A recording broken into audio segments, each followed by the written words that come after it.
Assalamualaikum warahmatullahi wabarakatuh. Sahabat Derwanto channel orang biasa. Kita jumpa lagi untuk berbincang pada hari ini tentang masih di seputar kecurangan pemilu. Sahabat Derwanto, dugaan terhadap kecurangan di dalam pemilihan umum presiden dan wakil presiden tahun 2024 ini tampaknya cukup serius. Kalau kita tengok ke belakang, responsi para penggiat demokrasi, mulai dari para mahaguru, para guru besar dari berbagai perguruan tinggi ternama, seperti Yogyakarta dan di daerah-daerah lainnya, sedari awal sudah mensinyalir bahwa akan terjadi kecurangan di dalam pemilihan umum calon presiden dan wakil presiden. Demikian juga para penggiat demokrasi lainnya dari civil society juga telah memberikan sinyal, juga telah memberikan peringatan. Bahkan terdapat konsorsium LSM yang mengintrodusir tentang kecurangan pemilu dalam sebuah film The Dirty Food, pemilihan yang kotor. Kecurangan pemilu itu sudah mulai terendus sejak dari awal, jauh sebelum pelaksanaan kampanye dimulai. Ketika Presiden Republik Indonesia Joko Widodo menyatakan bahwa dia akan cawe-cawe di dalam pemilihan umum. Pada saat Presiden Joko Widodo menyampaikan dia akan cawe-cawe, mendapat tentangan keras dan sikap kritikal dari penggiat demokrasi dan para mahaguru di berbagai perguruan tinggi ternama di tanah air. Jika ditilik dan dikaji secara mendalam bahwa Presiden dapat saja ikut serta di dalam pemilu, khususnya dalam hal kampanye. Ada dua hal yang menjadikan alasan presiden itu bisa ikut dalam pelaksanaan kampanye. Pertama, jika seorang presiden itu berkampanye untuk dirinya sendiri, artinya seorang incumbent kemudian dia maju kembali, mengajukan diri kembali sebagai calon presiden, maka mau tidak mau dia harus berkampanye, karena itu bagian dari proses pencalonan. Kedua, presiden dapat ikut serta melakukan kampanye manakala dia mendapat tugas, mendapat penugasan sebagai petugas partai untuk melaksanakan kampanye dalam rangka mendukung dan melaksanakan kebijakan partai politik. Bukan berkampanye untuk yang lain. Itu sudah mulai ditenggarai. Karena kenapa? Pada saat itu sudah mulai muncul, sudah mulai mengemuka tentang isu putra kandung dari presiden akan ikut serta di dalam kontestasi pemilihan umum calon presiden dan wakil presiden. Oleh karena itu, ketika Presiden Joko Widodo menyatakan dia akan cawe-cawe di dalam pelaksanaan pemilihan umum, maka telah diduga kuat dari awal bahwa presiden cawe-cawe di dalam pemilihan umum calon presiden dan wakil presiden adalah untuk menghantarkan putra kandungnya sebagai wakil presiden terpilih. Jadi sudah terlihat bahwa di sana ada unsur nepotisme. Terdapat indikasi bahwa presiden tidak memiliki tanggung jawab moral, tidak memiliki tanggung jawab untuk menegakkan moralitas politik.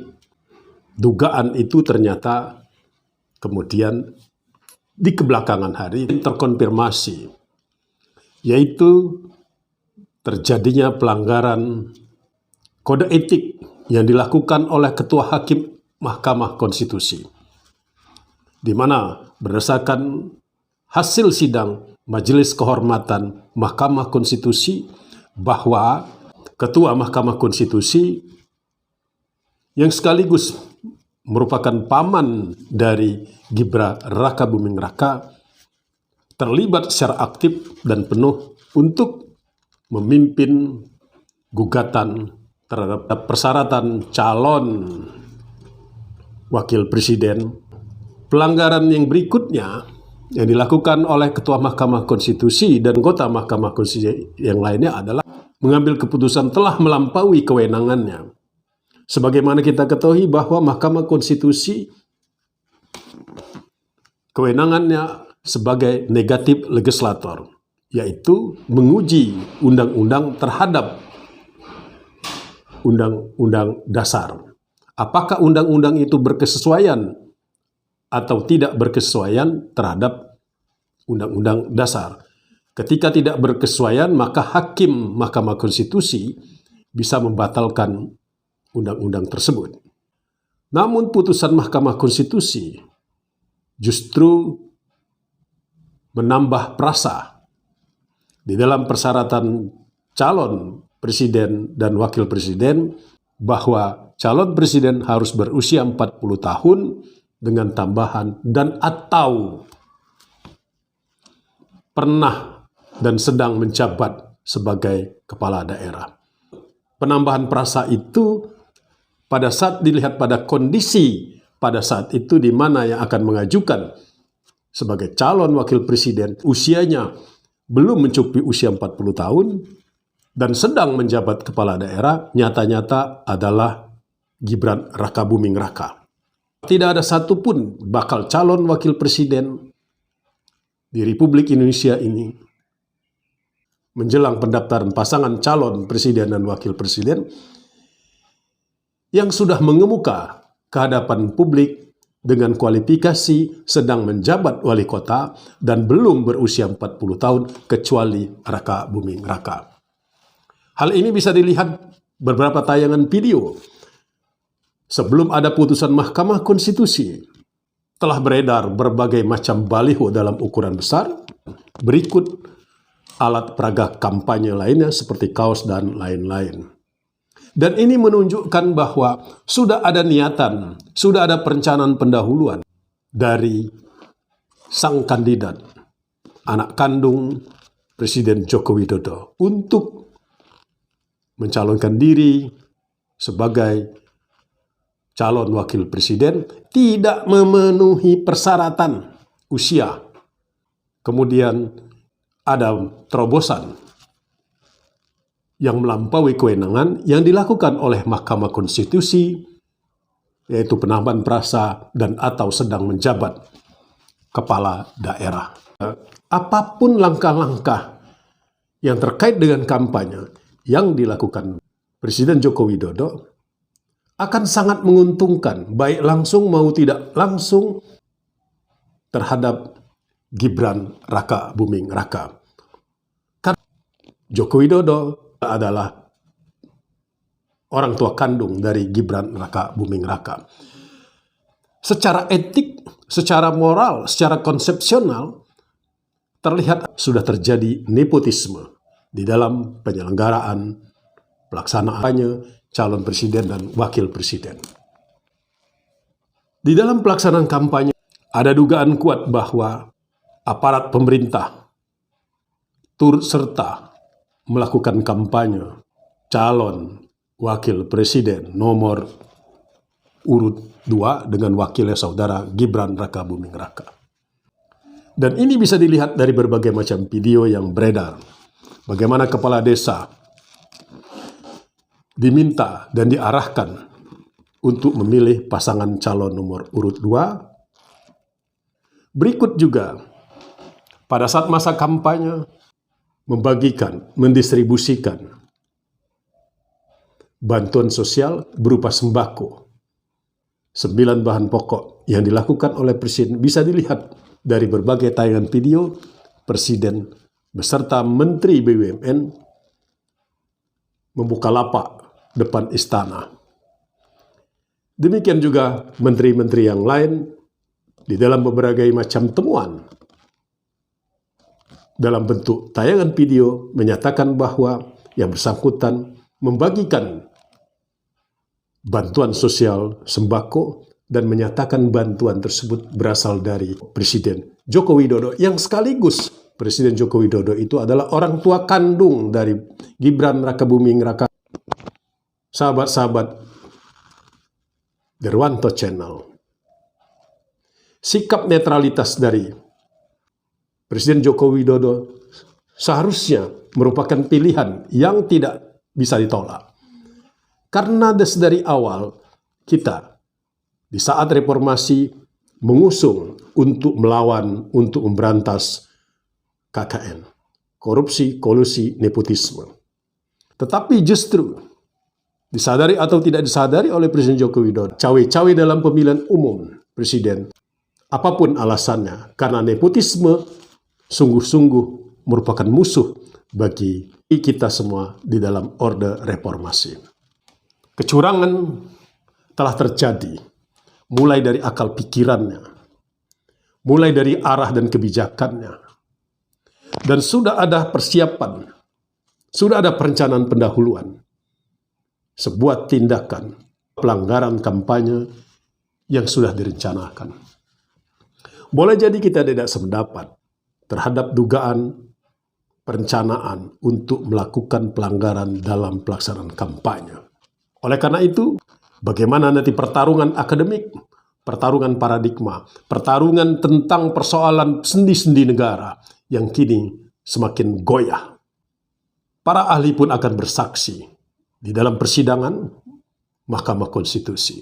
Para ahli juga akan diminta keterangan, akan bersaksi di dalam sidang sahabat Derwanto Channel Orang Biasa. Pada akhirnya, kita akan menyaksikan sidang Mahkamah Konstitusi yang mau tidak mau harus terbuka untuk publik. Karena semua kita berkepentingan untuk menyaksikan pelaksanaan sidang terbuka gugatan terhadap penyelenggaraan pemilihan umum yang diduga kuat dilakukan secara curang. Dan itu melibatkan orang nomor satu di Republik ini. Salah satu sendi negara, pusat kekuasaan, pusat pengambilan kebijakan, pusat epicentrum yang menentukan perjalanan arah Republik dan bangsa ini, baik sekarang maupun masa yang akan datang. Epicentrum dan pusat kekuasaan itulah merupakan sendi utama dalam kita bernegara dan berbangsa. Sedikit saja terjadi penyimpangan di dalam pusat kekuasaan yang mengendalikan segala sistem yang ada dalam negara ini, maka semua sendi-sendi akan berimplikasi, mengalami kegoncangan. Bisa jadi pada sisi yang lain, di dalam sendi-sendi kehidupan bernegara kita, semakin mengalami kerapuhan. Bukan persoalan menang dan kalah, tetapi ini terkait erat dengan titik sentra pengendali berjalannya sistem sendi-sendi kenegaraan. Presiden memiliki kekuasaan powerful, prinsip kehati-hatian, prinsip netralitas. Itu menjadi sebuah kebutuhan, sesuatu yang tidak terelakkan, yang harus dilakukan oleh seorang presiden. Karena menyangkut hajat nasib bangsa Indonesia kini dan masa yang akan datang. Begitu saudaraku, betapa kita prihatinnya. Titik sentral yang menggerakkan kehidupan sendi-sendi negara ini, mengalir di dalam sendi-sendi itu, nepotisme.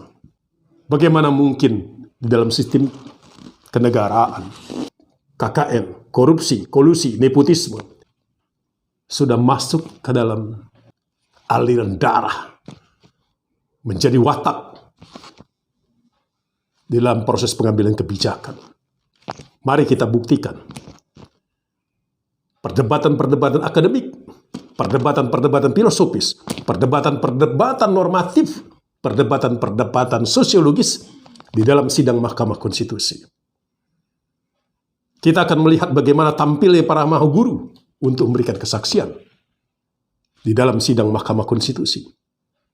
Dan patut diduga akan terjadi pembelaan oleh para kalangan intelektual tukang jahit. Dan kita akan mempertaruhkan masa depan bangsa ini. hati nurani kita terpanggil ketika kita berbicara tentang sendi-sendi kehidupan bernegara.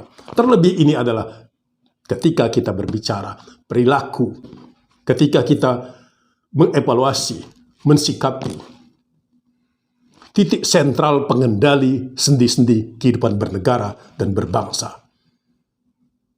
Bukan persoalan lawan politik antara pasangan calon 1, pasangan calon nomor 2 dan 3. Tetapi ini merupakan tanggung jawab kenegaraan bagi kita untuk bersikap. Itulah sedikit renungan sahabat Darwanto. Channel orang biasa.